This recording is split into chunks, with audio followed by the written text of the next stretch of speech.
Philadelphia Phillies. Broadcasting live from Chickies and Pete's, tonight's show is brought to you by Team Toyota, BCWSA, Fogo de Show, Penn Community Bank, Chickies and Pete's, and the Capitol Grill Center City. Now, here are your hosts, Phillies Director of Fun and Games, John Brazer, and Mickey Morandini. All right, welcome to the Bull Session presented by BCWSA. We are live from Chickies and Pete's in Drexel Hill, PA. I'm John Brazer, Director of Fun and Games, the Fightin' Phils, joined by my co-host, Mickey Morandini. Mick, you were on the golf course today.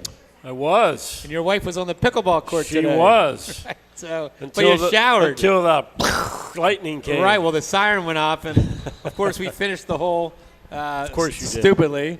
Tommy Green played like a hole and a half after that. Oh, I'm sure. He's got to get his 18 in. Right. Well, he's probably thinking he's in the running. The guys in my foursome said, "You think we have a chance of this?" I said, "No, because Tommy Green's already 13 under, and Larry Bowe." Hole one? Yeah, right. We haven't started yet, and Larry Bowe is 9 under. Yeah, that's a good point. All right, but it was fun. It was fun for the Darren Dalton Foundation, by the way. Great cause. We got a great show today, since we're honored to have on as our guest the great Paul Hagan. What's up, Paul? Hey guys, how are you? Mick, Good to be here. Mick, we got a Hall of Famer in our midst right here. How about that? We were just talking about that off the air, that Paul went in, he got announced in 2012, right? And then you went in 2013. And at that point, Mick, this is the first time since 1965 that no living member got inducted. Because I know Biggio, right, and Jack Morris were on the ballot, but they didn't get in. Right. So really, you kind of had the it's spotlight. Just the Veterans Committee. Right. Yeah. So there was an umpire. I know there was an umpire. There was an executive. There was Deacon White, a former player, Hank O'Day, who's the umpire, and Jacob Rupert, who's an executive. There's umpires in the Hall of Fame? Yes, there are. Who do you think should be in there next? Angel. Cowboy Joe West? Well, he's in the Hall. The Cowboy's in there for his singing, right? Well, he did the most games, right, of any umpire ever, so I guess it's well-deserved, I guess. So, Paul, take us back to that. I mean, obviously that's a huge honor. You work in baseball for all those years, and is there a bigger honor to be in the Hall of Fame? It's pretty cool. And then talk to us about your speech, and were you nervous when you got up there and made the speech? Yeah, I think the first thing I would say is that to be fair, the Hall of Fame is the plaque room where the players and the executives are.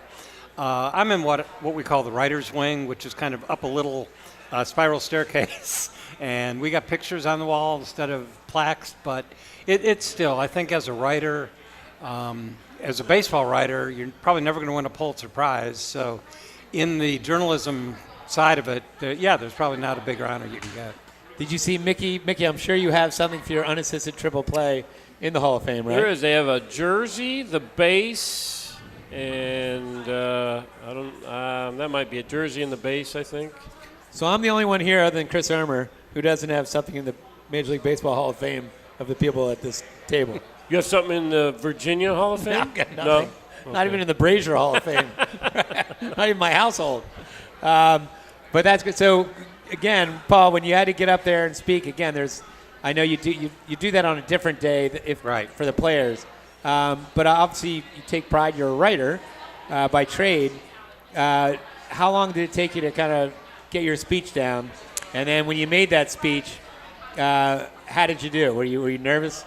Yeah, I mean, I think you're always going to be a little bit nervous. So it didn't really take long. I wrote it a couple months before the ceremony, but it was one of those deals where then, a week later I'd think of something, I'd go back and make a little change, and then a week later I'd think of something else and go back and make a little adjustment, edit it. At a certain point I had to send it to the Hall of Fame. Oh, so they approve it?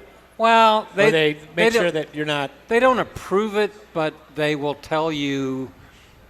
They do not make you say anything or not say anything, but I know, for example, if anybody remembers Frank Thomas's speech when he went in, was inducted a few years ago, his speech was basically, I want to thank all the people I ever played with, and then named them. And I heard later that the Hall of Fame people had said to him, that's going to get a little boring Right. for the people who are out there. But he said, no, that's what I want to do. And they said, okay, it's your speech. Go ahead. How and do long it. was that speech? It wasn't that long, but it seemed long because Right. it was just Right. like reading the phone book. Right, you know. right. Interesting. But not alphabetically, of course. Right. All right, well, let's talk about growing up, because I know you grew up in Buffalo, upstate New York. When you were a kid, did you play baseball? Did you play sports? When did you have in your mind that your career was going to be? I know you went to Mike Schmidt's alma mater, Ohio University. When did you have it in your mind that baseball writing was going to be your career? Well, baseball was always my favorite sport. I mean, I played baseball, football, and basketball in high school, but not very well. So by my senior year, I decided I didn't want to play football anymore. So I decided I would write for the school paper. And in the first game, East Aurora High School got beat by Hamburg, something like 31-0. And so I wrote what I thought was a very fair story, pointing out that they were totally whopped and thoroughly outclassed. And what I didn't realize is that in a small town, you're really not supposed to say that when your home team gets beat that badly. You're supposed to talk about how hard they tried and Right. how all the breaks went against them. And you're still in school. And I was still in school. So that was the only story I ended up writing for the school paper. But Well, you learned a lesson, though. So if you're going well- to write something and you got to face the people the next day. well, yeah, but it was all true. I mean, Right. But I enjoyed that and that's when I decided that I wanted to major in journalism. And so I went to the guidance counselor's office and she showed me, which schools had good journalism schools. And there was Florida State, there was Georgia, there was Syracuse, Ohio U, and I think maybe one more. Well, I didn't want to go that far. I didn't want to go to Florida. I want to go to Georgia. Syracuse I visited on a cold, rainy weekend, and it's a very urban, high-rise concrete sort of campus. Ohio U I visited in the spring, and it was pastoral and sunny and rolling hills, and so I decided to go to Ohio U. And as you mentioned, as it turned out, I was a freshman and sophomore the years Mike Schmidt was a junior and senior, so I saw him play his last 2 years in college as a shortstop. And he had knee injuries, right, in college? So Yeah, I mean, but he played. I mean, but you wouldn't know that he was going to be what he became, right? Or was he? well, look, Was- I was 19 or whatever. I wasn't watching the games.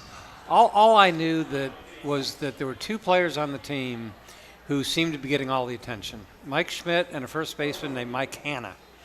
And they were both drafted pretty high. And Mike Hanna really never came close to making it. He may have been injured, I'm not really sure.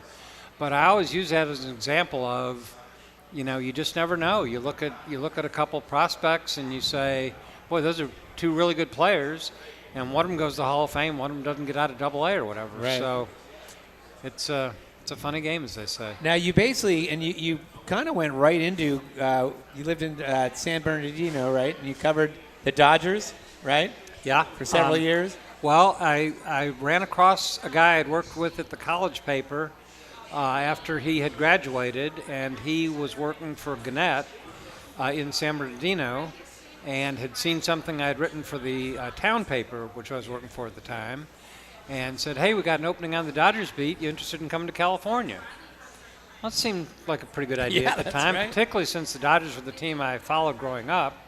So, I was And very... what years is this? So I graduated in 73.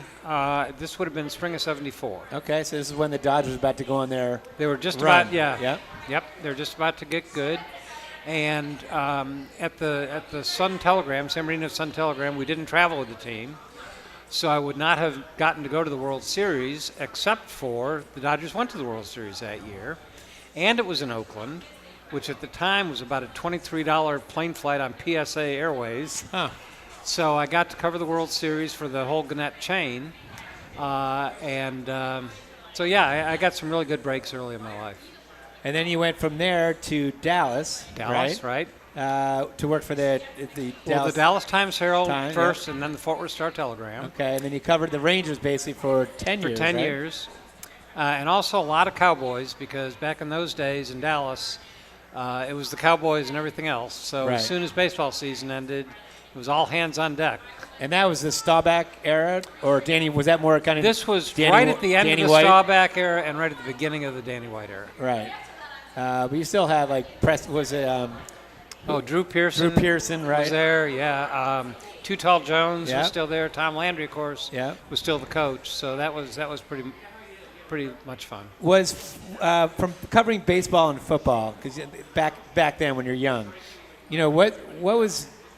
what are the differences? I know baseball's every day, right? So you're kind of in the locker room every day. You can be kind of, I don't know, the players you have access to them every day, whereas football is more structured. There are certain days they talk to the media on a Tuesday, right? And then, or whatever. What to you is like the main differences between covering the two sports? Well, I think it's changed a lot since then, but back then, I thought covering baseball was much more of a challenge because you did work every day, and most of the games were at night. But on the other hand, you had the opportunity to separate yourself from the pack if you worked harder, developed good relationships, could write and report well. You had a chance to kind of stand out. I felt like in football, you were going to be, everything pretty much was going to be part of a group. Everybody was going to have the same information. The team was going to control the flow of information. If you didn't want to work as hard, it was great. Right. But I didn't mind working hard. I like the challenge of covering baseball. So then you come to Philadelphia, and you were at Philadelphia, obviously the longest stop. You stayed in Philadelphia. What year did you get to Philadelphia? 1987. Lance Parrish and I arrived about the same time. Right. All right, so then you covered, you had up until this guy right next to me, right? You kind of had a little dark period, right? But you covered some fun people. You had Sammy, and you ended up having a great relationship with Sammy. Yeah. We'll get into that a little later. And then the 93 season, right, which as a writer, they finished last place in 92. Could you foresee, they made some moves. They got Eisenreich, right? You got Terry Mulholland that offseason, made a couple other moves. Did you foresee these guys would be going to the World Series? Well, I don't think anybody did. Yeah. You go back to that offseason before, if I'm not mistaken, early in the offseason, we thought that the Phillies were going to go after one of the big free agent pitchers that year. I don't remember exactly who it was, but they were going to go after a big free agent pitcher. And then we get to Louisville at the winter meetings, and Lee Thomas made a trade, I think, every day. And it was pretty much all complimentary pieces. Right. And then we got to spring training, and there was, and I think Mick will agree with this, there was a strange optimism around that team. They seemed to all like each other.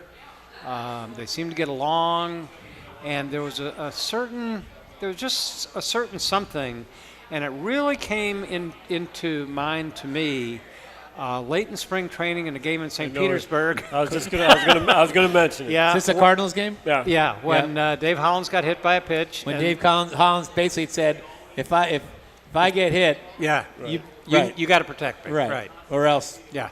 I might hit you. Yes. Tommy was pitching that day. Yeah. Right. And Darren looked at him and said, "You know what to do." So Tommy hit their pitcher, Yep. got him good. Yep. I mean, really good. Right in the ribs. Right in the ribs. I don't even think he could stay in the game. And then Ricky Jordan took one up around the chin. Yep. And then that's where we really bonded. Galvanized, That's yeah. where we really came Yeah. together as a team, like Paul said, right towards the end of spring training. And we got off to a great start. I Well, think we that were was the other 8-1 or thing. something like that. We Well- lost the home opener, but we swept Houston and won 5 out of 6 at home. And then all of a sudden the fans started taking notice and went Right. from 20,000 to 30 to 40 to 50. Well, and then also early in the year you had Milt Thompson going over the fence and Right. left in San Diego to take the that was Grand in Slam May. away Yeah, that was from in May. Bob Guerin. You had you making Next the play in night. L.A. Yep. Tommy Lasorda's out of the dugout celebrating, Yeah. and all of a sudden Mickey's behind the base and starting a double play. Mariano had a huge moment. Mariano had a That was big towards the All-Star Mother's Day break, home yeah. run. Yeah. Um, All right, hold on. Let's go to the break. But when we come back, I want to talk about some of that, what it was like as Paul Hagan covering some of.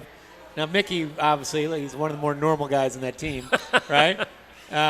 But there was at least outwardly. right. Well, there was some not so normal guys on that team, and I'd love to get your take on what it was like to cover guys like Lenny Dykstra and Inky And Dave Hollins. Mikey, Mitch, a bunch of others. Can't wait to get that. You're listening to the Bull Session presented by BCWSA. We are live from Chickies and Pete's in Drexel Hill, PA.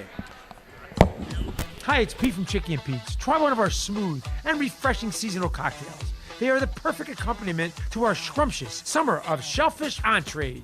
There's a beach cruiser with rum and coconut, the strawberry basil mojito, Philly punch made with cherry vodka, our tequila sunrise margarita, and our non-alcoholic lemon cucumber refresher. Tasty summer cocktails to enjoy during Chicky and Pete's incredible summer of shellfish.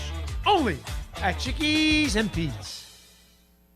At Penn Community Bank, we're in the business of building thriving communities. That means breaking down the barriers to home ownership, supporting fair, affordable access to housing from Philadelphia to the Lehigh Valley, like our Home Opportunity Mortgage that empowers eligible borrowers with no minimum credit score, no down payment, access to grant programs, and so much more. Visit PennCommunityBank.com/home for more details. Penn Community Bank. Here we grow.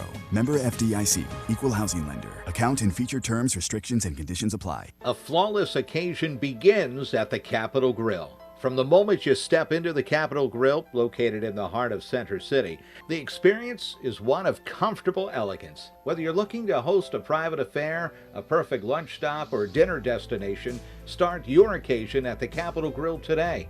Visit thecapitolgrill.com or call 215-545-9588. That's 215-545-9588 for the Capitol Grill, Center City. If you're looking for a stylish and sophisticated fine dining experience, visit your Eddie V's Prime Seafood restaurant near King of Prussia. Eddie V's Seafood features an abundant selection of fine wines and curated cocktails to complement exquisite steaks and seafood made from the highest quality ingredients. In the V Lounge, sip on imaginative handcrafted cocktails with attitude while enjoying signature appetizers. Conveniently located between I-276 and I-76 near the King of Prussia Mall. Call them today, 610-337-7823 to schedule your night out for Eddie V's Prime Seafood. We now return to Chickies and Pete's for the Bull Session. Once again, here are your hosts, Phillies Director of Fun and Games, John Brazer, and Mickey Morandini. All right, we're back to the Bull Session presented by BCWSA, live from Chickies and Pete's in Drexel Hill, PA. Stop on down if you want to say hi to Mickey Morandini, Paul Hagan. We are, how's the pizza, Mick? Good. Very good, right? Didn't get to eat all day. I was golfing. I know. I'm right with you. You didn't grab one of the takeout lunches?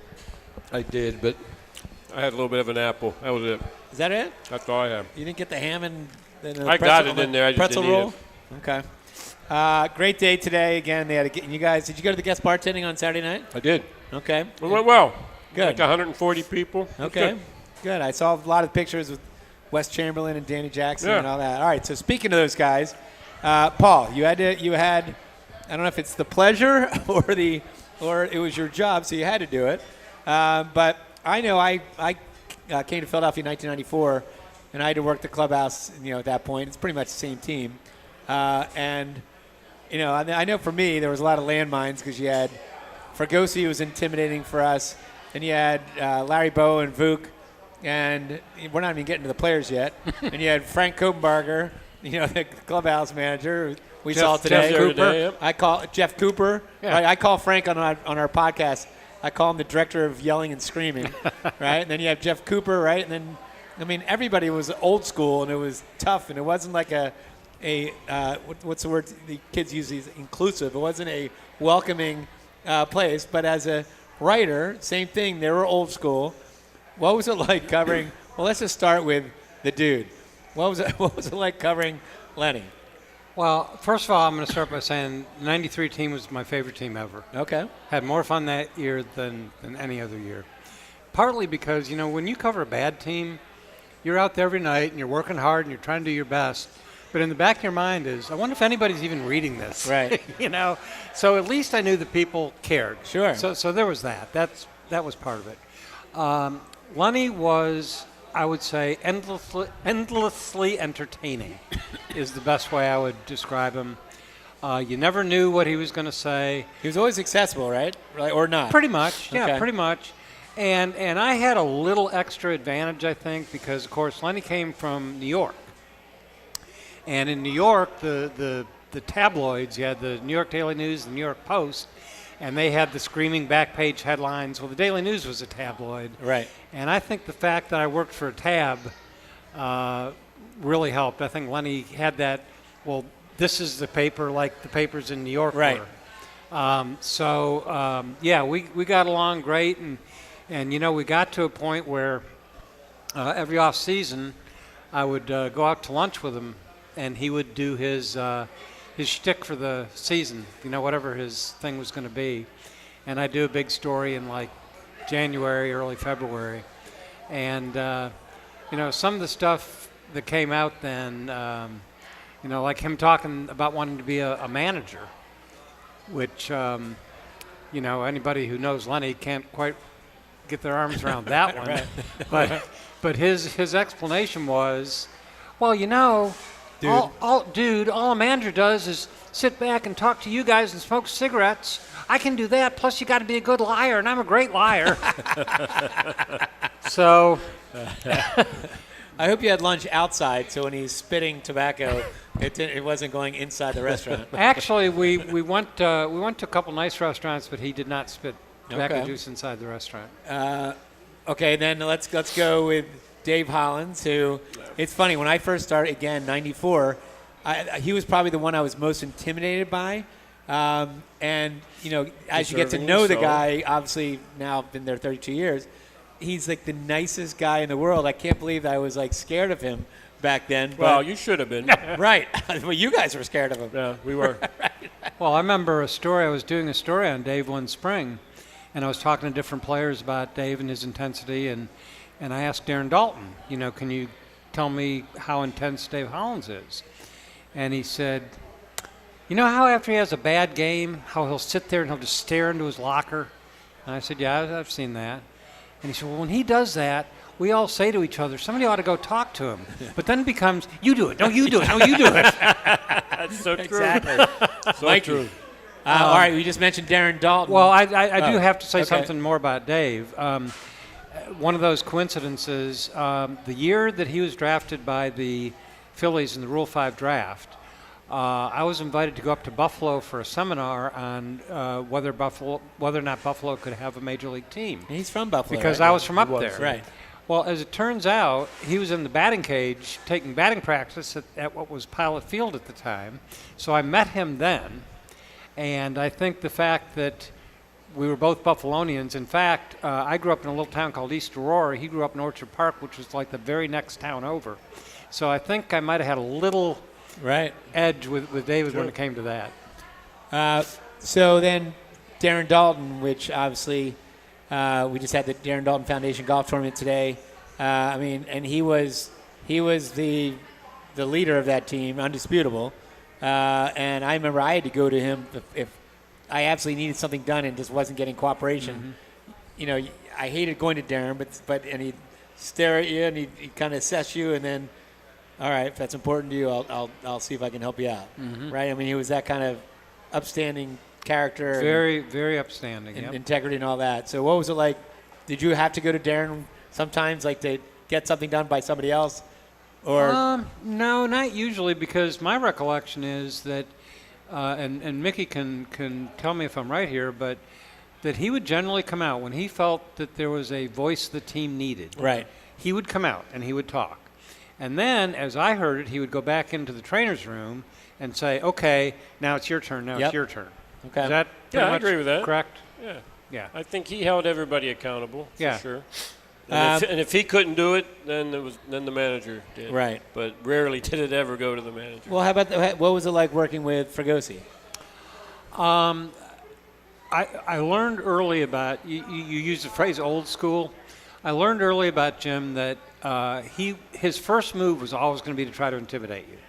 And if he did, and if he could, then he had you. Then he just kind of wrote you off. But if he realized you were going to stand up to him, then he became very accommodating. And I don't know if he was the best manager I ever covered. He's certainly up there.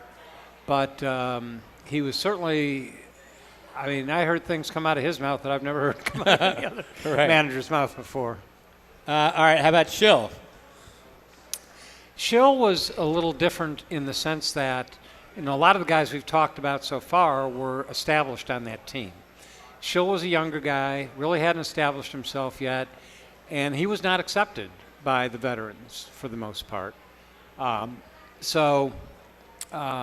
in terms of dealing with him, again, always quotable. As a writer, you want somebody who's going to tell you what's on their mind, and he, for the most part, was pretty willing to do that. I think as time went on and he became more successful, you had to jump through a few more hoops to get to him. But I've talked to him a couple times in the last few years for some books and stuff that I've been doing, and he's gotten back to me, and he's been great. Well, you did a book with Kurt, right? Well, I did a children's book with him in the 90s, I think. But even more recently for some stuff I've been working on, and he's been really good. We just don't talk politics. Right. And, and don't do that. No, we don't talk politics. And Kruk, you did a book with Kruk as well. Yeah. What was that experience like? It was fun. There were a lot of as the '93 season was unfolding, I think everybody around the team thought, "Oh, there's got to be a book in here somewhere," and so I came up with an idea, and an agent had approached me about if you ever want to do a book. So I gave him an outline, and he sent it to some people, and Simon & Schuster sent it back with a note that said something to the effect of, yeah, we really like this, and if it had a little less 93 Phillies and a little more John Kruk, we'd really like it. So I approached John, and he was willing to do it, and he came back in the winter, and we basically just spent 3 days talking into a tape recorder. I sent it out, had it transcribed, and started writing, because this is not one of those books where you're going to craft every sentence. It was a book where you want to get it out as quickly as possible. And then at the end, we had to go back and do some little rewriting and filling in some blanks. So I went down to Clearwater for a couple days early. And that's how we did it. Did you have to go down to West Virginia and kind of? I did not see his. I mean, if I was going to do that book the right, quote unquote, right way, right? Yeah, I would have loved to have gone to West Virginia. I would have loved to hung out at his house, talk to his mom and dad, right? His friends in high school, all that kind of thing. But this wasn't that type of book. This was a get it out quick while the Phillies are still hot. So you probably didn't mention. There's not a chapter on when he was housing some. Remember his high school buddies? That he was living in San Diego, and I guess two guys said, "Hey, we're passing through. Can we stay with you for a week?" John's like, "Sure. I'm traveling. I'm playing baseball. You can crash my house." Well, next thing you know, the FBI showed up at his locker, and ended up being these guys were bank robbers. They were from his hometown, and John did know them. But they were passing through because they were robbing banks, and the FBI, wanted to make sure that John wasn't involved in that. Yeah, right. So I guess that didn't make your book. That story sounds familiar, but after all these years, I can't remember whether it was in the book or not. It's funny because when you listen to a broadcast these days, you never know what's coming out of John's mouth, right? Well, you probably learn different things every time. When he utters the phrase to Tom, "Have I ever told you about the time?" You can usually be pretty sure something funny's going to happen after that. I saw him today. I said, "John, how's it going?" I got to talk to people today. Yeah. All right, last one in that team, and then I'm going to go to break, and I want to talk about some of the later guys. But Mitch Williams, because again, Mitch is one of the Bill Buckner in Boston. Obviously, has a terrible moment, and he was kind of vilified. And has he really? I guess have they kind of brokered a peace, or not peace, but Mitch Williams gives up the home run, acknowledges it. Goes on, has a radio show in Philadelphia, and I think everyone kind of said, "You know what, Mitch, stand-up guy. He kind of a." Well, I mean, I think you put your finger on it. He was accountable. I mean, I was there that night, and he came right to his locker, as he always did. Yep. The difference being that this is the World Series, so when the one wave of people got done talking to him, here came another wave asking the same questions, and here came another wave asking the same questions, and I think he'd still be standing there if Larry Anderson hadn't come along and said, "Okay, that's enough." Was there any interview in all your career and I'm sure there's contentious interviews where, guys are in a bad mood, or you had to ask a question that you're probably not. You had to ask for your job. Do you remember one in particular, a contentious interview where, it got a little heated? I'm sure there have been. The one I remember most, it wasn't the actual interview itself. When I was covering the Rangers, Dave Stewart was there. Yep. Before he became Dave Stewart. Right. Before he became Smoke Stewart. And he was a reliever, and he was struggling, and he went out one night and gave it up. So after the game, I went down, and I was working for an afternoon paper, so I had later deadlines than the other two guys, and there were only 3 of us who covered the team back then. So I was talking to him, and he got booed very heavily that night. And he said something to the effect of, well, listen, partner, here's what I'd say to those guys. You think it's so easy. John, the bread maker, and the guy from the gas station down in the corner, you come out and try it. You see if you can do this. So I wrote it. Next day, and of course back then we didn't use tape recorders because we just didn't. We just wrote it down. So the next day I came in, and Stu was still mad, but now he was mad at me. Right. Because he said I never said that, and we got into it pretty good. The team eventually fined him for saying it, so I guess they. Right. I guess he admitted that he said it. He got traded like 2 years later. I looked up, and in the outfield, I saw Dave Stewart in an Oakland A's uniform. So I went down and talked to him. The next day we had lunch. We've been great friends ever since. Good. Yeah. And then also for that Texas team, you worked with Fergie Jenkins, right? Fergie Jenkins, Al Oliver, Jim Sundberg. There was a bunch of characters in those days. Let me ask you about Al Oliver, because he's literally my all-time favorite player. Really? I grew up in Pittsburgh, and he played for the Pirates for a while. I Right. just love the way he hit. And I think he should be in the Hall of Fame, personally. What kind of guy was he? And hopefully you agree with me that he was a tremendous player. He was a tremendous player, one of the very most self-confident people I've ever met. One year he got off to a really hot start. He's hitting 420 a month into the season, whatever. And so we're talking to him before the game, and one of the writers said, so Al, think you can hit 400 this year? And he goes, thinks about it for a minute. He goes, well, it just depends on how many atom balls I hit, because I know I'm going to hit the ball hard. It just depends on how many atom balls I hit. So the guy kind of jokingly says, what about 500, Al? You think you'd hit 500? And Al took it seriously. He goes, well, that would be tough. Yeah, Larry Bowen told me that Al Oliver he hit more hard line drives than anybody he'd ever seen. Is that right? Yeah. All right, let's go to break. When we come back, I want to talk about the 2008 team. You covered that team. And I want to talk about, I mentioned Juan Samuel, who's, again, he wasn't out here today, right? He was not. Because I think he's in the Dominican Republic, probably. I don't know if Juan's a golfer or not. He's not a linkster. I got a story about that. Remind me. But I want to talk about Juan Samuel, and I'm going to talk about the 2008 World Series team when we come back. You're listening to the Bull Session, presented by BCWSA. We are live from Chickies and Pete's in Drexel Hill, PA.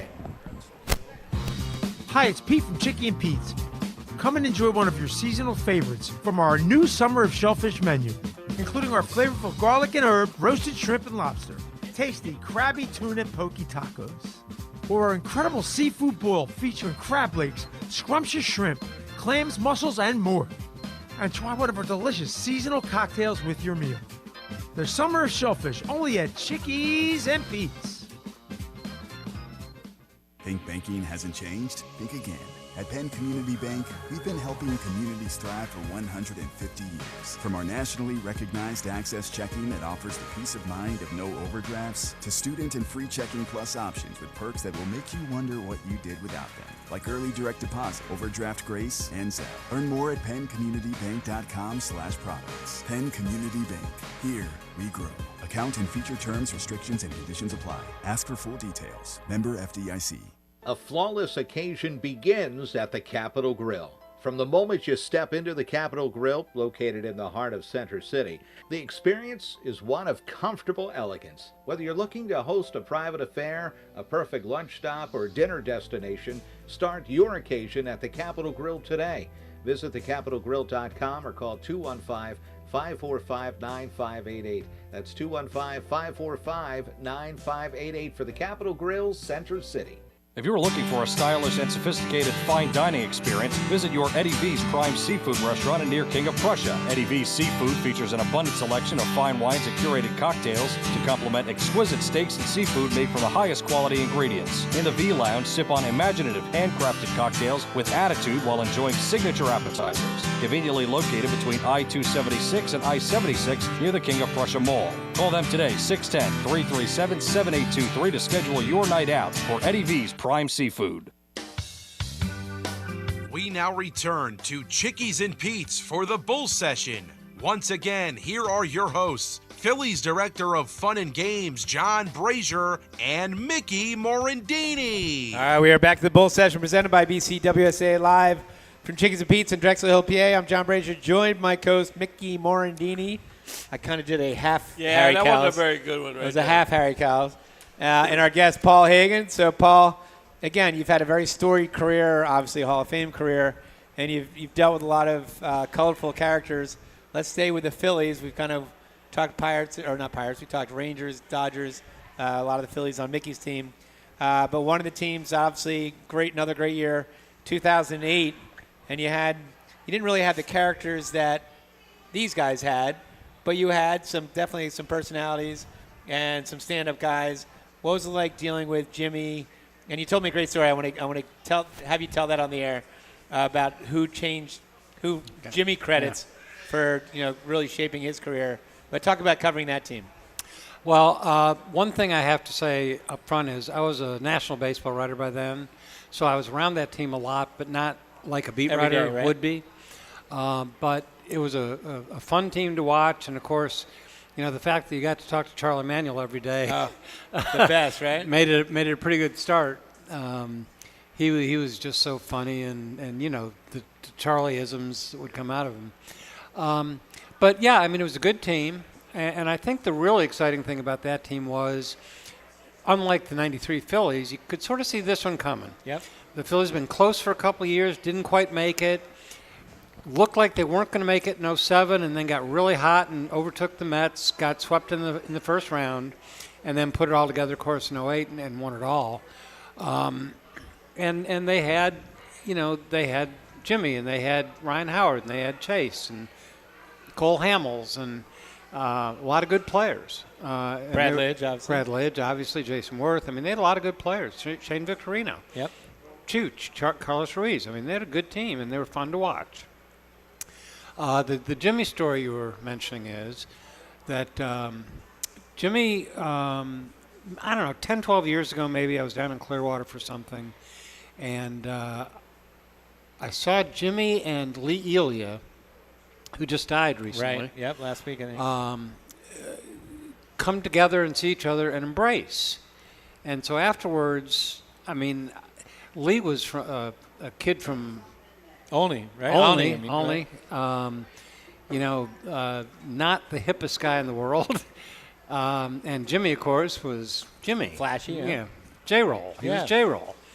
And so I really didn't understand what that connection would be, that they would be, and they were clearly just delighted to see each other. So I talked to both of them afterwards, and as it turned out, Lee spent 1 year as like the minor league field coordinator or something, and he was working out of Clearwater. Jimmy was just playing in Clearwater that year. And Lee said that as he was watching Jimmy play, he could see his talent, but he didn't think the talent was really coming out the way it should. So he called him into his office, and he said, hey, I've been around baseball a long time. I've been watching you play. You're a really good player, but I feel like there's something missing. Is something bothering you? Is there something, going on here? And Jimmy said, well, to be honest with you, they keep telling me they want me to play a certain way. They want me to play the little man's game because I'm not very big, but I think I can do more than that. And Lee picked up a scouting report or something, theatrically ripped it in half, threw it in the trash, and said, from now on, you play how you want to play. Huh. And Jimmy, to this day, says that was a big turning point in his career. Nick, did you have somebody in your career that might have changed, like in that moment, some coach or somebody that kind of just sticks out as somebody that really helped your career? I think Fergosi and Dennis Menke kind of came together because when I was young in 92-ish, 93-ish, I was hitting a lot of balls in the air. And obviously I'm not a home run hitter, so a lot of outs. a lot of lazy fly balls. So they had me go to a big U1. Do you remember that? Mm-hmm. I swung a 35, 34. Normally I swung a 33, 31. So I went to this big U1 bat. It's got a big barrel, big thick handle. And they said, just get the barrel to it and slap. And I started to do that, and I started hitting more line drives, more ground balls, went back to my old bat, and that's when I made the All-Star team in '95. So that was a pretty big moment. And then John Vukovic actually sat me out in the outfield in San Francisco when I was struggling. He said, you got to change something because you're not hitting well. If you want to stay up here, you're going to have to change your swing. And when a coach like that says something to you, it kind of resonates that, hey, I better, do something here. So those three guys, our coaching staff was incredible. Larry has been a big influence on me, Larry Boa. Fregosi was a huge – Fregosi, when he first took over after Nick Leyva got fired, Jim called me up the next day, and I stayed in the big leagues that entire time. So I owe a lot to Jim Fregosi. Yeah. So, Paul, going back, we mentioned Juan Samuel, and I know that's one of your – personal favorites. One of who doesn't love Sammy? But you were instrumental on doing something very special for Sammy every year down in spring training. Tell the audience about what you did, what you organized, because I think you called it Sammy Fest. Well, the background to this story is that in going into my second or third year on the beat for the Daily News, there was an off week, an empty week between the NFC and AFC championship games and the Super Bowl. And so the sports editor said, hey, can you give us some stories to help us fill that week? So Floyd Yeomans was just coming into the Phillies, so I did a big thing on him. I did something on Darren because this was going to be his first chance to really establish himself at that time. I did something on Schmitty, and I did one on Juan Samuel because that was the year that he was being moved from second base to center field. And at the time, the Daily News seemed to have an unlimited budget, so I went to the Dominican to see Sammy. And I think that's sort of where we started hitting it off. I think it's been my experience that the Latin players, if you come down to them, they really like that. They appreciate that. So now we come back, Sammy gets traded to the Mets. He ends up with the Blue Jays. One year, and I ran across him in spring training because the Blue Jays, of course, train right next door in Dunedin.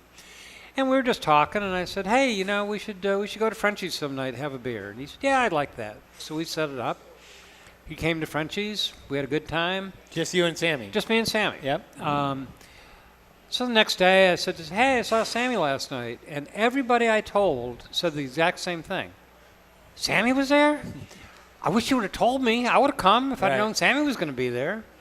So it kind of grew from there. I think the next year it was still pretty informal. I think by the third year we started having T-shirts made up. You had a different T-shirt every year, Yeah, right? different T-shirt every year. And I think one year we were up to maybe 40 people. We had the Tigers writers, because Sammy had been with the Tigers, would come in from Lakeland to attend. So yeah, that was really fun, and that's one of the things I got to say I feel sorry about for the younger writers. I would be shocked if any of the younger writers ever get a chance to develop the kind of relationship with a player that would lead to that somewhere down the road.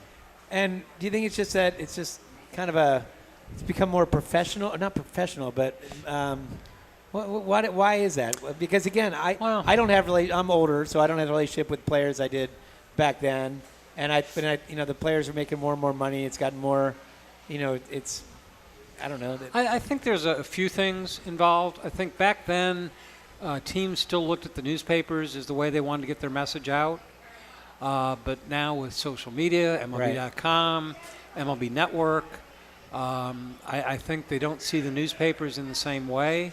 And I think as franchises have become so much more valuable, they've become so much more corporate, and the emphasis on controlling the news flow has become greater. And I think in the past teams tried to facilitate relationships. Yep. Now they try to block relationships because they don't want anybody saying anything that's going to be off message.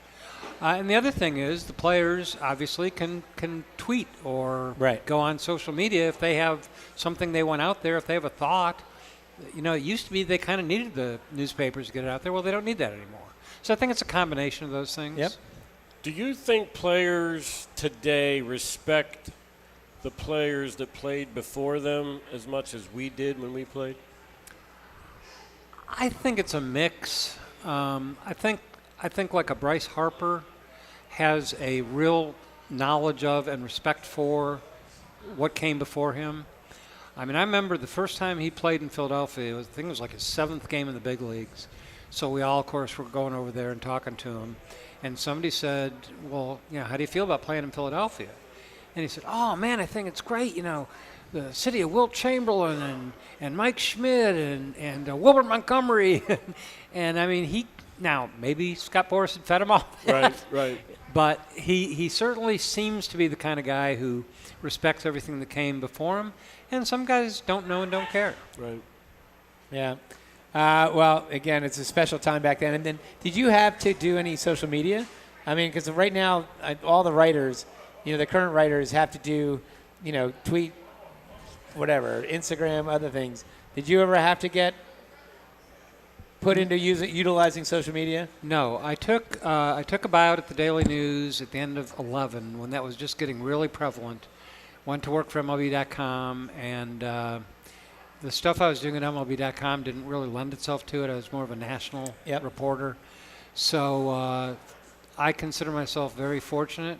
Right. And honestly, I know that I probably should have developed some kind of a social media presence, but I sit there and I say, hey, I'm eating these crab fries and they taste really good, but I don't think the whole world needs to know that. Paul, I'm right with you. Right? Right? I'm whatever. I do Facebook just for my college buddies or high school buddies. All right, Paul, let's go to break. When we come back, we haven't talked about the current team, and there's a lot going on. There's a draft that's actually going on right now, second day of the draft. We've got the Home Run Derby tonight.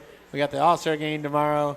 And obviously we've got second half of the season starting on Friday. So let's try to get to a lot of that.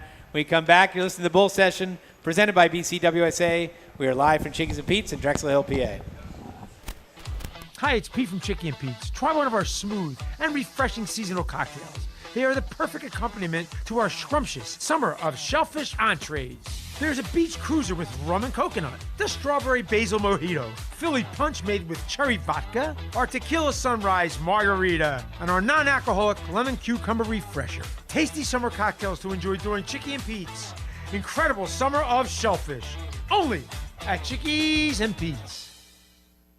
At Penn Community Bank, we're in the business of building thriving communities. That means breaking down the barriers to home ownership, supporting fair, affordable access to housing from Philadelphia to the Lehigh Valley, like our Home Opportunity Mortgage that empowers eligible borrowers with no minimum credit score, no down payment, access to grant programs, and so much more. Visit PennCommunityBank.com/home for more details. Penn Community Bank. Here we grow. Member FDIC. Equal housing lender. Account and feature terms, restrictions, and conditions apply.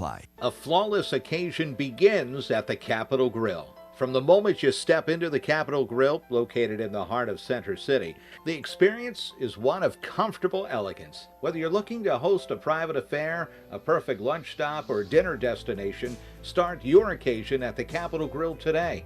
Visit thecapitolgrill.com or call 215-545-9588. That's 215-545-9588 for the Capitol Grill, Center City.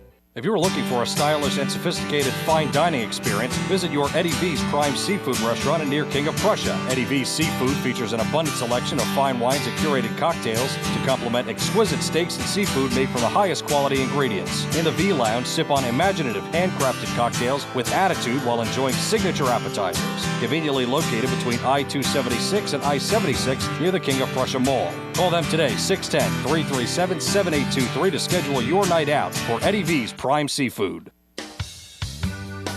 We now return to Chickies and Pete's for the Bull Session. Once again, here are your hosts, Phillies Director of Fun and Games, John Brazer, and Mickey Morandini. All right, we are back to the Bull Session presented by BCWSA. Live from Chickies and Pete's in Drexel Hill, PA. John Brazer, Mickey Morandini, Paul Hagan. Now, Paul, we've talked about the past. We talked about all the different teams you covered, but we really haven't talked about the Fighting Phils this year. At the All-Star break, we are a half game up on the Mets, right? Starting pitching's been outstanding. I mean, and I know there's a little controversy because that Moskowitz or whatever, what's his name? Moskowitz, did I say it right? No, it's something like that. Starts with an M. That's close enough. Something. He, had I think he had 23 innings pitched, doing very well. But when you compare that to Sanchez or Suarez, who didn't make the team, I guess I can understand why some of the Phillies were upset. And they've got, obviously the back of their pitchers. But the starting rotation, what can you say about the team? The starting rotation. Well, I think it's been really good, especially when you consider that Aaron Nola has not pitched in quite some time and wasn't that good before he went on the injured list. So I think the fact that it's been as good as it has been without him is really something. I think on paper we went into this season saying that was probably going to be the strength of the team. Yep. But you know how it is with pitching. You never know. I mean, Zach Wheeler I believe I looked this up in spring training, was coming off back-to-back 200-inning seasons for the first time in his career. He's getting a little older, so you just really never know. Ranger Suarez, coming off an injury, you never really know. So I think that it's been as effective as it has been. Is certainly not a surprise, but maybe a relief. Yep. Because you just don't know, right? Right, and then you have, you're going to have some situation. Painter, he's down in AAA right now, and he's closer and closer. Nola is, I think, throwing a bullpen on Saturday, so he could be getting closer and closer. And then you got to figure out, you have the trade deadline coming up, and there's all kinds of, could they move Mick Abel? Could they move Painter? Could they move some of the other young guys? Because obviously there's a need of bullpen and potentially center field. A right-handed bat of some right-handed sort, bat, right? Yeah. Right-handed outfield. Do you see them? Did you see them addressing both? I go back and forth on this. I think we would all agree that this core group is getting a little older, and that your opportunities to win with this group are not infinite, especially considering that. You got two guys in Real Muto and Schwarber who can be free agents, and also Ranger Suarez. Yeah. So that would tell me, yes, you got to go for it this year. If you got to trade some in the future, you do it because you're not going to have that many more chances with this group. Flip side of that is, if you're not going to have that much more with this group, you're going to need somebody to replace them. Right. So you don't want to raid your farm system and not have those guys available when these guys are gone at whatever point that is. So I know the reporting has been that that Dave Dombrowski is probably going to be very aggressive this offseason. But one thing that I do know is that they never tell you the truth about what their real intentions are. So I think it depends. Probably it depends more on what's available than anything else. It's easy for us to sit here and say, oh, they should go get this right-handed bat and they should go get those two relief pitchers. Well, we don't know what the other team wants in return. Or what other teams are going to offer them. What other teams are going to offer them. We're probably not aware of the contract situations of the guys who are saying, hey, bring those guys in, what the needs of those teams are and whether they match up. So, so much goes into making a trade. But I feel like Dave Dombrowski will probably try to be very aggressive this offseason. Would you trade deadline? Yeah. Here's this scenario. Someone floated out on the internet, but would you trade Painter and I wouldn't, but would you trade Painter and Miller for Brian Buxton? Who's that? Just too injury prone? No. Because he is signed through, I think, up to 28. Yeah. Somebody just said he hasn't played more than 100. Yeah. 100 games or something, like in 7 of his 9 years or so. It's just, and I think he was hurt again this year, if I'm not mistaken. Yeah. I wouldn't trade our top prospects unless you're getting someone that you have control over, that's healthy, that can help you 2-3 years down the road. So that's just me. I heard another. What if it was? And the other thing is, with pitchers, particularly relief pitchers, you never know. They tend to be up and down from year to year.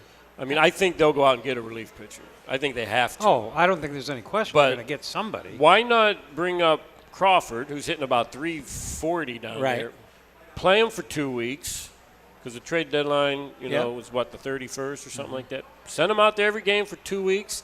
Maybe he's the missing link to that offense because he gets on base, he puts the ball in play, he can steal the base, he can make things happen. And then if it doesn't work out, then maybe you go out and get a bat. But maybe we can do something from within here where we don't have to give away pieces. Well, an interesting one, someone said Stephen Kwan and Clase from Cleveland. Now, you'd have to, they're both controllable for, I think, at least a couple of years. But you'd have to give up a lot. Right. Now, the interesting thing was the draft, again, yesterday's was the start of the draft. Today's day 2. We didn't go pitcher heavy, did we? My gosh. I'm telling you. I think in the first 9 rounds we went pitcher, didn't we? And college pitchers. So it's really interesting because we really have gone like high school kids, especially at the top. But when you look at, I was actually excited because, everyone that follows baseball, especially college baseball, knows that guy Gage Wood had the 19 strikeout, was one batter. I think he hit a batter. Would have been a perfect game, 19 strikeouts. No hitter. Like, would their thought be there is, hey, we can draft some college kids that have bring them up right away to put them in the bullpen, and help us down the stretch. I don't know. Has it ever really been done by the Phillies? It's been done by other teams, but that's kind of a bold move.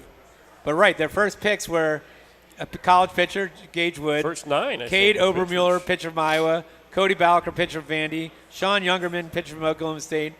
Gabe Craig, pitcher from Baylor. James Talon, pitcher from Duke.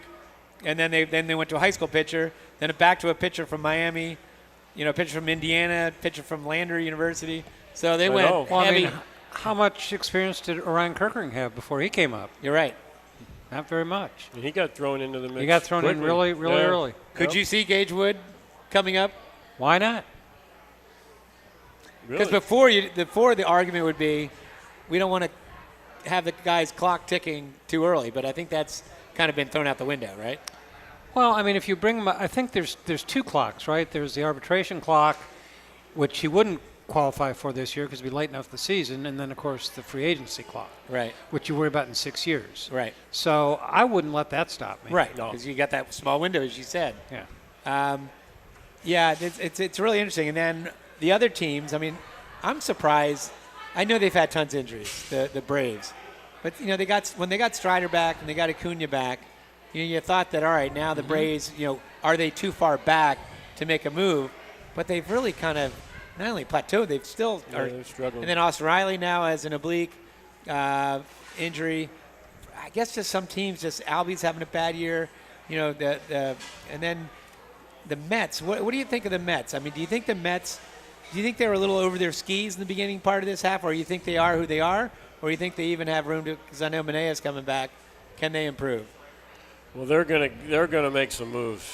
That owner, he wants to win, and there is no limit on payroll up there. So I think the Mets are going to be strong pursuers of some players, especially pitching. I think they've been devastated with starting pitching. They have. I think Juan Soto is a great player, but I don't. Looking at it from afar, it doesn't really seem like he is meshed in there yet. No. Right. And when you have a guy making that kind of money in your clubhouse, I think people kind of tend to tiptoe around him. Yep. And if he's not happy or not performing, I mean, obviously talent is the key thing. Right. But as Jim Leland used to say, both sides give scholarships, right? The other team gives scholarships too. So you're going to play a team capable of beating you every night. And that's where the clubhouse chemistry, so to speak, comes in, I think. And I just don't know what kind of – again, I'm not there. I'm not around the team every day. But just from what I read and see, I wonder a little bit. All right. Well, Paul, can't thank you enough. That wraps up this week's Bull Session presented by BCWSA. I'd like to thank my co-host, Mickey Morandini, our guest today, Paul Hagan. Back in the studio, Stephen Lawler, our on-site engineer, Chris Ermer. Thanks also to Pete Cherokee and the great staff here at Chickies and Pete's in Drexel Hill for hosting us today. We're going to be back next Monday at 12 o'clock at Chickies and Pete's. And, Mick, you're back as my co-host. Yes, We've got Tom Burgoyne, the best friend of the Fanatic, as our guest. Have a great week, and as late great Harry the K says, outta here. You're listening to 1490 WBCB and on your FM dial at 107.3 W297CL Levitt.